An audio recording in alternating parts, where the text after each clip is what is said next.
Alors que le peuple de Dieu apprenait à lui obéir et à vivre saintement, le Seigneur voulut qu'ils aient des jours spéciaux pour se souvenir de son amour et faire la fête ensemble. Dans le chapitre 23 du Lévitique, Dieu donna aux Israélites des fêtes et des célébrations sacrées. Ces jours n'étaient pas de simples jours de repos.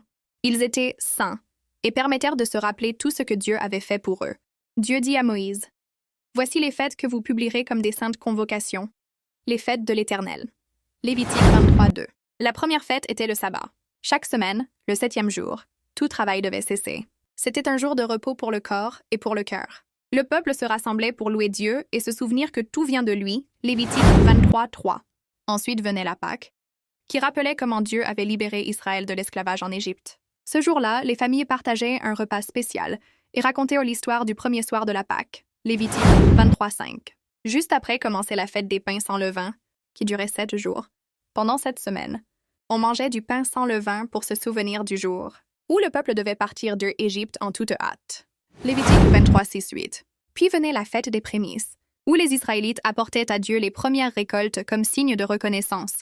Lévitique 23:10-11. Cela montrait que tout ce qu'ils possédaient venait de lui. Plus tard dans l'année, on fêtait la fête des semaines, aussi appelée la Pentecôte. C'était un jour de remerciement pour les moissons. On offrait des pains et on aidait les pauvres pour partager la joie. Lévitique 23:15-22. À l'automne avait lieu la fête des trompettes. Un moment de grande joie où les prêtres sonnèrent des trompettes pour rassembler le peuple. Lévitique 23:24. Cette fête préparait les cœurs pour le jour du grand pardon, un jour très sérieux où on demandait à Dieu de pardonner tous les péchés du peuple. Lévitique 23:27.